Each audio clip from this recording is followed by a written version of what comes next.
Good morning students. Example 1 हमने exercise 1.2 का read किया था।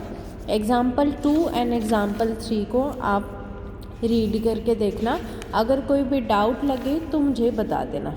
अब मैं एक्सरसाइज का क्वेश्चन नंबर 5 करवाती हूँ आपको। उसके जैसे ही क्वेश्चन है तो आप लोगों को समझ आ जाएगा। Find the length and axis length of axis, eccentricity equation of the axis and directrix of the conic 8x square minus 4xy plus 5y square minus 16x minus 14y plus 17 is equal to 0। सबसे पहले equation क्या given है हमारे पास, 8x square minus 4xy plus का 5y square minus का 16x minus का 14y plus 17 is equal to 0। इस equation को हम किसके साथ कंपेयर करेंगे, जनरल इक्वेशन के साथ कंपेयर करेंगे। by स्क्वायर प्लस में 2gx plus 2fy plus c equal to 0। फिर a की वैल्यू कितनी है 8, h की वैल्यू कितनी हुई 2h is equal to -4, h की value -2, b is equal to 5। यहाँ से 2g वैल्यू -16 तो g की कितनी -8, f की कितनी हुई 2f इज इक्वल टू -14 तो f की -7 एंड c की कितनी हुई 17। अब हमें क्या निकालना है, centre of conic. Centre of conic के लिए हमें क्या करना होता है, f का partial derivative with respect to x equal to 0 and f का partial derivative with respect to y equal to 0। जब हम इसका x के रिस्पेक्ट में पार्शियल डेरिवेटिव करेंगे तो कितना आएगा, 16x माइनस 4xy का कितना हुआ 4y और -16x का हुआ -16 इज इक्वल टू 0। यहाँ से जब हम इसको सॉल्व करेंगे तो 4x minus y is equal to 4। Similarly f का partial derivative with respect to y करना है तो कितना हुआ -4x प्लस का 10y and -14 is equal to 0। तो यहाँ से जब हम इसको सॉल्व करेंगे तो -2x plus 5y is equal to 7। जब दोनों इक्वेशन को हम सॉल्व करेंगे, इस इक्वेशन को 2 से मल्टीप्लाई करेंगे तो यहाँ पे कितना हुआ 4x minus Y is equal to 4। यहाँ से हो जाएगा -4x, इस इक्वेशन को जब 2 से करेंगे plus 10y is equal to 14, इन दोनों से cancel out, 9y is equal to 18, y की वैल्यू कितनी हुई 2। जब हमने इसमें पुट की तो -2x plus 10 is equal to 7, -2x minus का 3x इज इक्वल टू 3/2। तो हमारे पास सेंटर ऑफ कॉनिक क्या हुआ 3/2, 2। अब हमें क्या करनी है, इक्वेशन ऑफ कॉनिक को हमें शॉर्ट फॉर्म में लिखना है, referred to centre as origin. इस चीज़ को हम कैसे लिखेंगे, 8x square minus 4xy plus 5y square plus c1 is equal to 0, where c1 is equal to gx1 plus fy1 plus c। यहाँ से g की ऊपर से वैल्यू रखेंगे -8 इंटू x1 की अभी निकाली है 3/2, f की वैल्यू कितनी है -7, y1 की वैल्यू है 2 एंड c की वैल्यू है 17। जब हम इसको सॉल्व करेंगे तो हमारे पास कितनी वैल्यू आएगी, 2 से 4 पे -12 -14 प्लस 17 इज इक्वल टू 9 -9। हमें इस इक्वेशन में रखनी है c1 की वैल्यू। तो जब हम इसको रखेंगे तो क्या आएगा, 8x square minus 4xy plus का 5y square plus c1 is equal to, c1 की वैल्यू कितनी है -4xy plus 5y square minus 9 is equal to 0। जब हम 9 को राइट हैंड साइड में लेके जाएंगे तो 9 उधर जाके पॉजिटिव। अब हमें क्या करना है, राइट हैंड साइड में 1 बनाना है तो इसको हमने ऐसे लिख दिया, बोथ साइड हमने किससे डिवाइड कर दिया, 9 से डिवाइड कर दिया।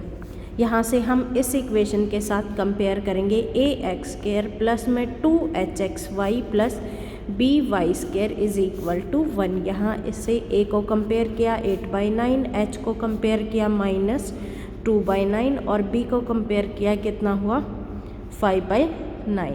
उसके बाद हम इसको लेंथ ऑफ हमें क्या निकालना है, length of semi axis. Semi axis के लिए क्या करेंगे, इक्वेशन है मेरे पास AB minus H square into R power 4 minus में B A plus B into में R square plus 1 equal to 0। जब हम इसमें a की वैल्यू रखेंगे b की रखेंगे तो 8 इंटू 5 कितना हुआ 40/81 माइनस ऐसे ही एच स्क्वायर की वैल्यू 4/81 इंटू आर 4 माइनस का 13/9 into R square plus 1 equal to 0। जब हम इसको सॉल्व करेंगे 40 माइनस 4 36/81 तो मेरे पास कितना आएगा 36/81 R 4 minus 13/9 R square plus 1 is equal to 0। इसको कैंसिल आउट करेंगे 9 से, कितना हुआ 4/9, 9 को उधर ले जाएंगे 4r4 minus 13r square plus 9 is equal to 0। हमें इस इक्वेशन के रूट निकालने हैं, तो जब हम इसको सॉल्व करेंगे तो मेरे पास आर स्क्वायर की वैल्यू आएगी 9/4, 1।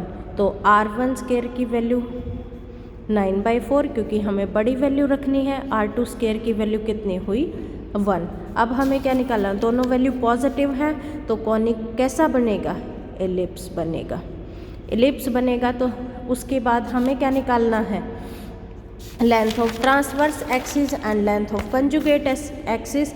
लेंथ ऑफ ट्रांसवर्स एक्सिस को कैसे निकालते हैं 2r1 और ऐसे ही कंजुगेट एक्सिस को कैसे निकालेंगे 2r2।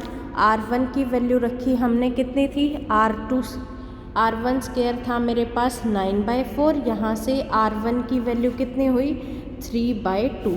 जब हमने यहाँ पे 3/2 रखा तो मेरा आंसर हुआ 3। ऐसे ही r2 की वैल्यू कितनी थी 1, तो इसका आंसर हुआ 2।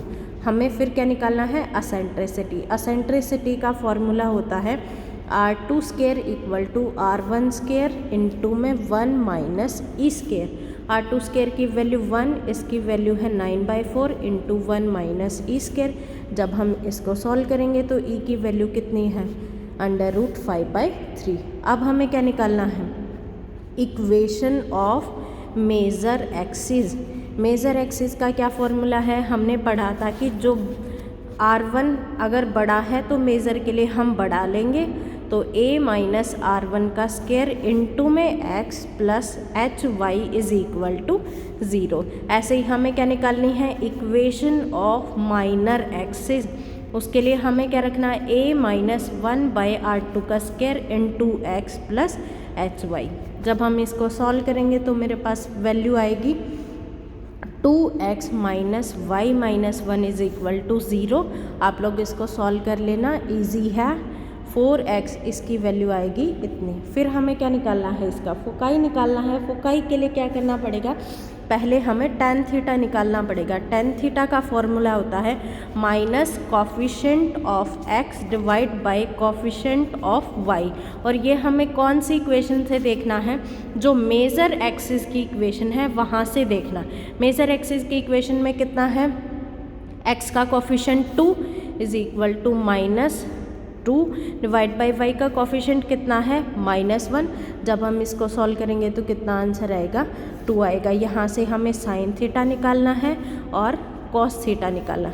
साइन थीटा की वैल्यू निकालने के लिए हम क्या करेंगे, हमें पता है ये एंगल थीटा है, हमारे पास है tan थीटा कितना है 2 है, तो tan थीटा क्या होता है परपेंडिकुलर बाय में बेस। तो मेरे पास ये होगी। यहाँ से जब हम हाइपोटेन्यूज निकालेंगे तो कितना आएगा, 2 का स्क्वायर बनेगा 4 + 1, तो कितना हुआ √5। यहाँ से हमें साइन थीटा निकालना है। साइन थीटा क्या होता है परपेंडिकुलर बाय हाइपोटेन्यूज, तो 2/√5। ऐसे ही कॉस थीटा की वैल्यू बेस बाय हाइपोटेन्यूज 1/√5। और इक्वेशन ऑफ डायरेक्ट्रिक्स हमारे पास क्या होती है, इक्वेशन ऑफ डायरेक्ट्रिक्स का formula x minus x1 into cos theta plus y minus y1 into sine theta is equal to r1 का स्क्वायर डिवाइड बाय R1 का square minus R2 का square. जब हम इसमें x1 cos theta y1 sin theta इनकी value रखेंगे तो हमारे पास इक्वेशन क्या बन जाएगी, x plus 2y is equal to 10 and x plus 2y is equal to 1। समझ आया? आई होप सबको समझ आया होगा। एक बार फिर से मैं रिवाइज करवा देती हूँ। हमारे पास कॉनिक की इक्वेशन थी, जनरल इक्वेशन से हमने कंपेयर किया, a की वैल्यू 8, h की -2, b is equal to 5, g is equal to -8, f is equal to -7 and c is equal to 17। वहाँ से हमने सेंटर ऑफ कॉनिक निकाला है। सेंटर ऑफ कॉनिक के लिए f का partial derivative with respect to x equal to 0 and f का partial derivative with respect to y equal to 0। दोनों इक्वेशन को सॉल्व किया तो हमारे पास 3/2, 2। उसके बाद equation of conic refer to centre as origin. Centre को ओरिजन बनाने के बाद हमारे पास कॉनिक की इक्वेशन किस में रिड्यूस हो जाएगी, पहले 3 टर्म तो एज इट इज़ रहेंगी, हम उनको लास्ट वाली टर्म को लिख देंगे c1 और c1 की वैल्यू कितनी होगी जी, x1 plus F y1 plus c। Value रखी तो कितना आंसर हुआ, -9। उसके बाद यहाँ पे c1 की वैल्यू रखी हमने -9, राइट हैंड साइड में पॉजिटिव हुआ। फिर 1 बनाने के लिए क्या किया, बोथ साइड 9 से डिवाइड कर दिया। इस गिवन इक्वेशन के साथ क्या कर दिया, कंपेयर किया, a h b की वैल्यू हो गई। फिर हमने क्या निकाला, लेंथ ऑफ सेमी एक्सिस। तो फॉर्मूला होता है हमारे पास ab minus H square into r4 minus a plus b into R square plus 1। यहाँ से जब हमने इक्वेशन को सॉल्व किया तो r1 स्क्वायर की वैल्यू हुई 9/4 and r2 square is equal to 1। फिर क्या निकाला है, length of transverse axis 2r1, length of conjugate axis 2r2। फिर असेंट्रिसिटी के लिए r2 का स्क्वायर is equal to r1 square into 1 minus E square. ऐसे ही हमने इक्वेशन ऑफ मेजर एक्सिस लिखा, equation of minor tan theta निकाला।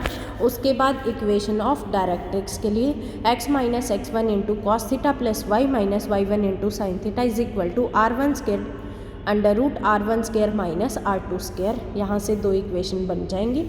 किसी को भी इस क्वेश्चन में डाउट है मुझे दोबारा से पर्सनली मैसेज कर देना या फिर आप ग्रुप पे मैसेज कर सकते हैं, और जो इस वीडियो को देखेगा वो अपनी अटेंडेंस मुझे ग्रुप में सेंड कर देना। Okay, thank you.